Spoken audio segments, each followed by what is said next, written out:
Welcome to accounts classes. Provision, meaning of provision and reserves. तो सबसे पहले हम लोग प्रोविजंस का जो है मीनिंग देखेंगे और सभी लोग वीडियो को लाइक सब्सक्राइब जरूर कर दीजिएगा। तो चलिए स्टार्ट करते हैं।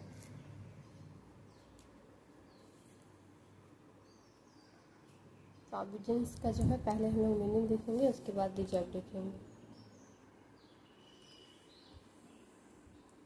प्रोविजंस मीनिंग देखते हैं। According to the companies act, the term provision refers to any of the following amounts.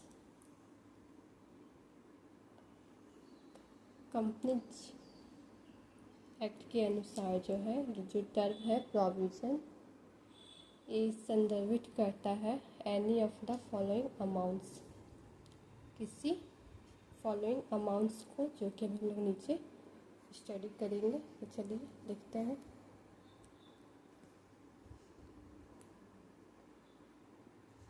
The amount return of और रिटर्न्ड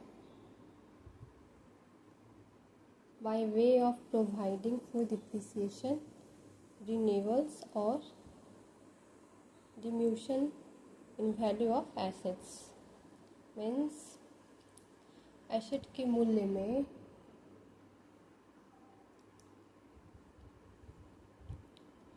डिप्रिसिएशन, रिन्यूअल्स प्रोवाइड करने के माध्यम से जो है बट्टे की राशि में डाली गई या रखी गई राशि। Again, the amount return of और retained by way of providing for depreciation, renewals और diminution in value of assets. Assets के मूल्य में डिप्रिसिएशन, रिन्यूअल्स यानी ह्रास, नवीनीकरण के बाय वे ऑफ प्रोवाइडिंग प्रदान करने के माध्यम से बट्टे खाते में डाली गई या रखी गई राशि। नेक्स्ट देखते हैं। ये सब हम लोग का जो पॉइंट्स है ये प्रोविजंस के अमाउंट्स के बारे में बताया जा रहा है। नेक्स्ट देखते हैं।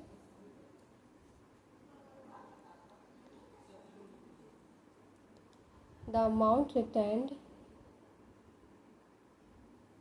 Bye way of providing for any known liability of which the amount cannot be determined with substantial accuracy,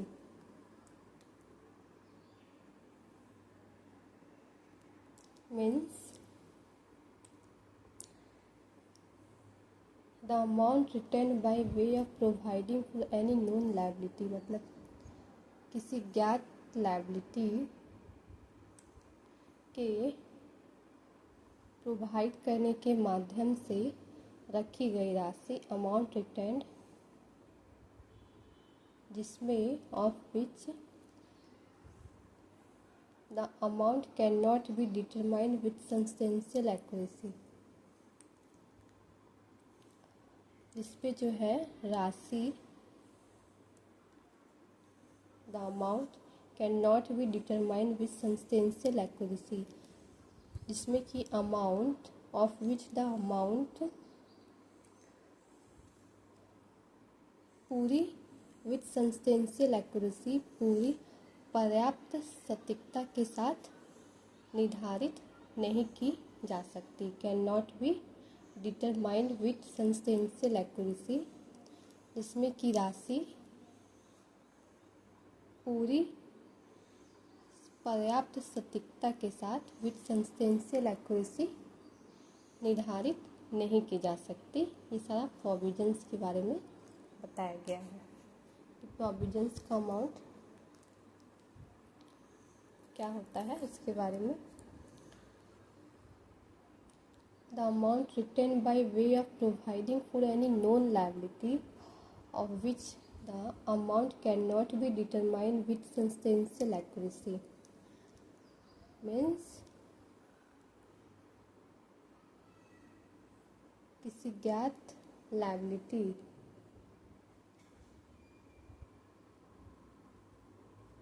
के प्रदान करने के माध्यम से रखी गई राशि जिसमें कि अमाउंट जो है पूरी सटीकता के साथ विथ सबस्टेंशियल एक्यूरेसी जो है वो निर्धारित नहीं की जा सकती। आगे देखते हैं। It should be clearly understand, मतलब कि यह बहुत अच्छे से समझना चाहिए कि if the amount of known liability can be determined with reasonable accuracy,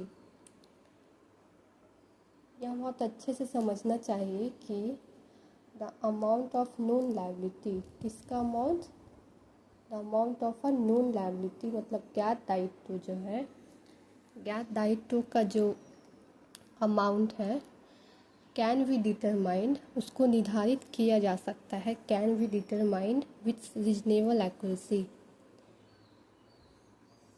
उचित सटीकता के साथ जो है वो उचित सटीकता के साथ रीजनेबल एक्यूरेसी निर्धारित किया जा सकता है। If the amount of known liability, किसी ज्ञात दायित्व कैन बी डिटरमाइंड निर्धारित किया जा सकता है विथ रीजनेबल एक्यूरेसी, पूरी सटीकता के साथ, उचित सटीकता के साथ, it must be classified as an outright liability, ये जो है क्लासिफाइड किया जा सकता है एज एन आउटराइट लायबिलिटी मतलब पूर्ण लायबिलिटी के रूप में। इट मस्ट बी क्लासिफाइड, यह क्लासिफाइड किया जा सकता है या हो सकता है एज एन आउटराइट लायबिलिटी मतलब पूर्ण लायबिलिटी के रूप में। And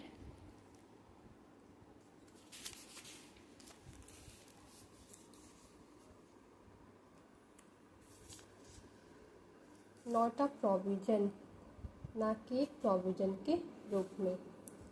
also if any excess provision is made knowingly or intentionally means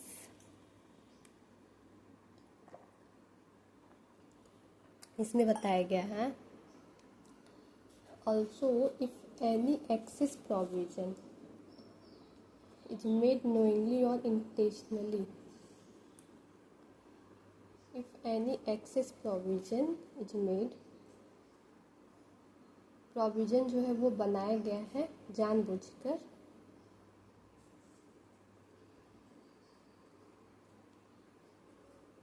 if any excess provision, provision जो है वो बनाया गया है जानबूझकर भी, the amount in excess of the actual need will be treated as reserve means कि amount provision जो है जानबूझकर बनाया गया है, जानबूझकर भी बनाया गया है। The amount in excess of the actual need, कैसा अमाउंट के बारे में बात हो रहा है, in excess of the actual need मतलब एक्चुअल मतलब वास्तविक आवश्यकता, वास्तविक आवश्यकता से अधिक, excess of the actual need will be treated, मतलब कि प्रोविज़न जो है वो जानबूझकर बनाया गया है कि वास्तविक आवश्यकता जो है अधिक राशि की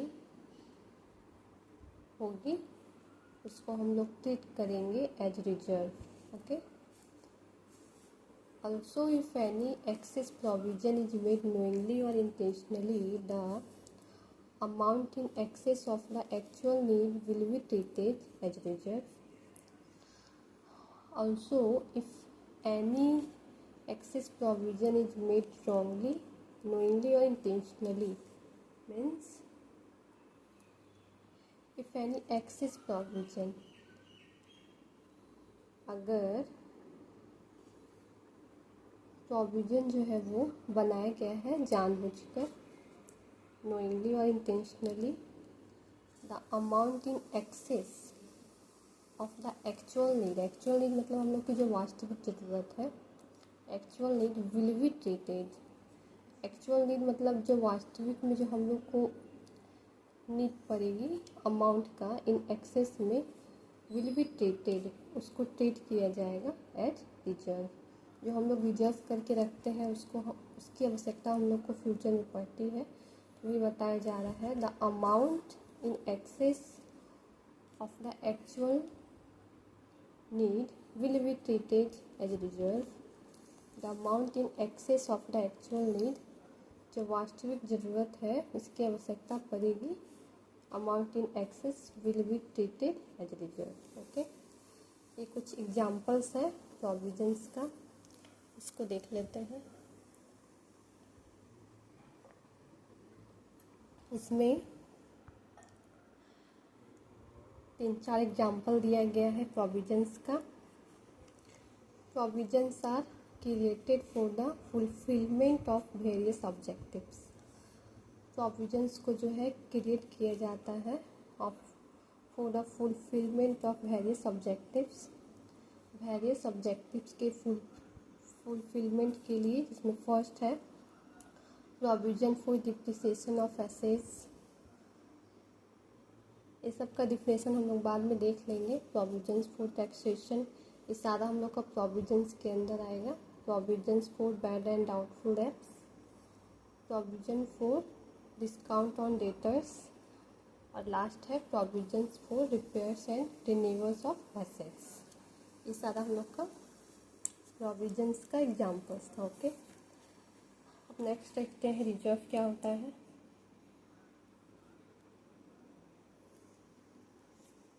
रिजर्व का मीनिंग ये लास्ट रहेगा आज के वीडियो के लिए. इसके बारे में थोड़ा जान लेते हैं कि रिजर्व क्या होता है. ऐसे हम लोग रिजर्व मतलब समझते हैं कि जो हम लोग अपना फ्यूचर के लिए रिसीव करके रखते हैं, रिजर्व करके रखते हैं.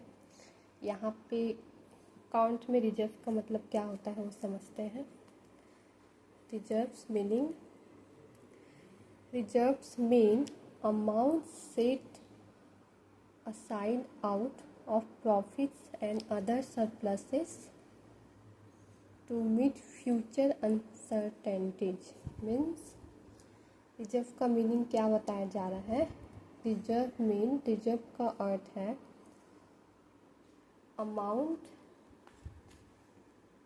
Set aside out of profits and other surpluses to meet future uncertainties. Again repeat, reserve mean amount set aside out of profits and other surpluses to meet future uncertainties. भविष्य की अनिश्चितताओं को पूरा करने के लिए अदर सरप्लसेस, जो अन्य सरप्लसेस है, and other surpluses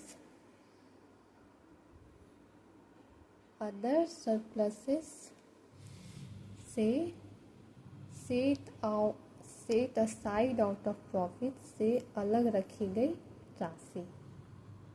again, reserve mean amount set aside out of profits and other surpluses to meet future uncertainties. This is called reserves. I again repeat, reserve mean amount set aside out of profits and other surpluses to meet future uncertainties. रिजर्व का अर्थ है भविष्य की अनिश्चितताओं को पूरा करने के लिए, फुलफिलमेंट करने के लिए अदर सरप्लसेस, अन्य अधिक के से अलग रखी गई राशि, set aside out of profits, अलग रखी गई राशि, दिस इज कॉल्ड रिजर्व्स। आगे, in other words a reserve is meant for meeting any unknown liability और loss in the future. Other words में अगर हम लोग रिजर्व का डिफिनेशन मीनिंग जानना चाहें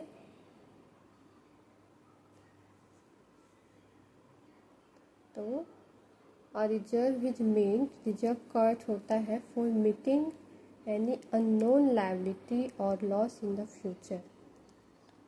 again I repeat, in other words a reserve is meant, reserve का अर्थ होता है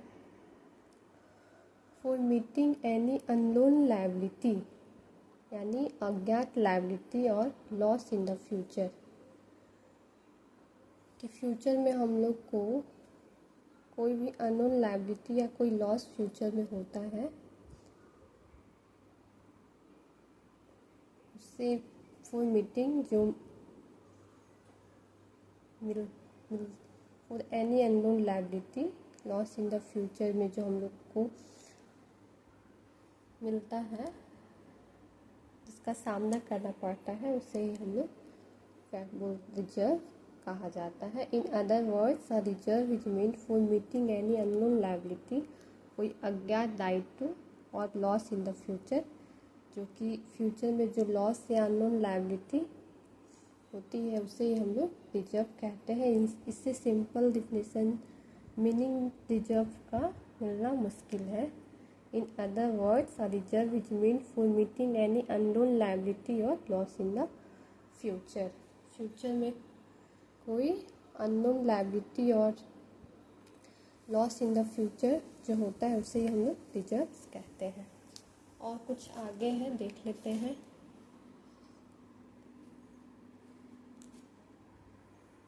तो ये था हम लोग का रिजर्व्स का मीनिंग। अब आगे एग्जाम्पल्स देख लेते हैं रिजर्व्स का। ये लास्ट रहेगा आज के वीडियो के लिए। जो लोग भी देख रहे हैं वीडियो को लाइक सब्सक्राइब जरूर कर दीजिएगा। Examples of reserves are general reserve, capital reserve, dividend, equalisation reserve, investment fluctuation fund, workman compensation fund, reserves for redemption of debentures.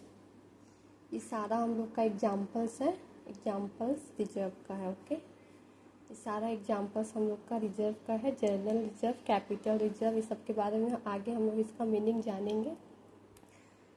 Chapter जब आगे इंक्रीज होगा तो हम लोग इस सब का मीनिंग जो है जानेंगे। Dividend, equalisation reserve, investment fluctuation fund, workman compensation fund, reserve for redemption of debentures, ये सारा जो है हम लोग का एग्जाम्पल्स ऑफ रिजर्व्स आर, सारा एग्जाम्पल्स है रिजर्व का।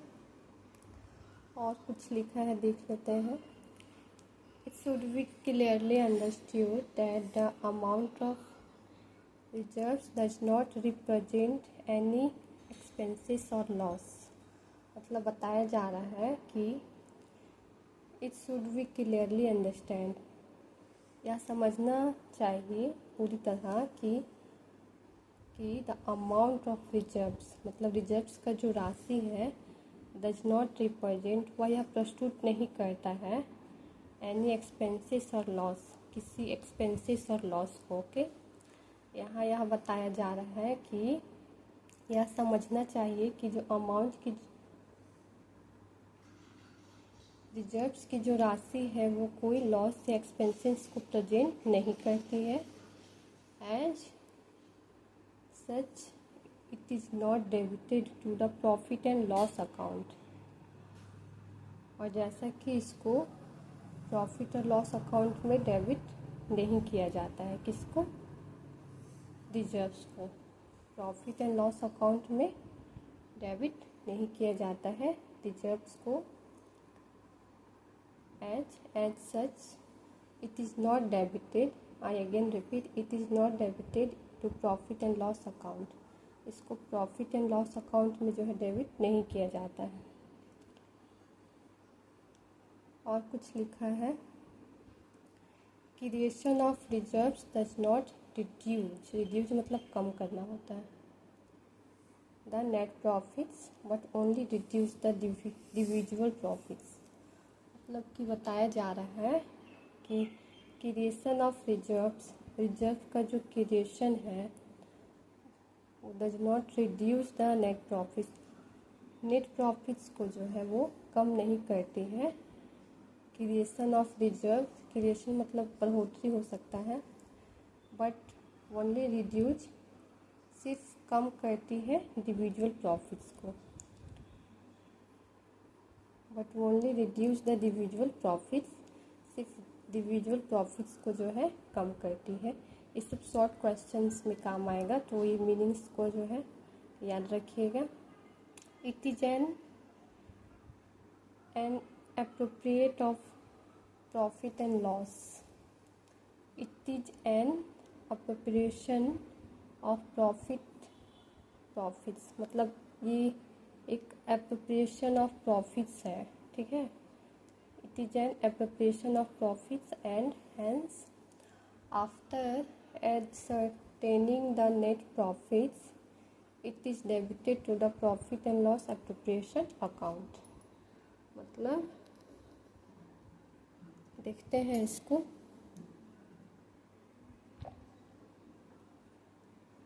ये जो है it is an appropriation of profits, ये एक एप्रोप्रिएशन ऑफ प्रॉफिट्स है। किसके बारे में बात हो रहा है? रिजर्व्स के ही बारे में। And hence after ascertaining the net profits, and hence after ascertaining the net profits, net profits को ascertaining करने के बाद मतलब निश्चित करने के बाद इट इज़ डेबिटेड, इसको डेबिट किया जाता है to profit and loss appropriation account में। It is debited to profit and loss account, इसको प्रॉफिट एंड लॉस अकाउंट में जो है डेबिट किया जाता है। ओके, तो आज के लिए इतना ही, मिलते हैं नेक्स्ट वीडियो में। और वीडियो पसंद आए तो लाइक सब्सक्राइब जरूर कर दीजिएगा। Okay, bye.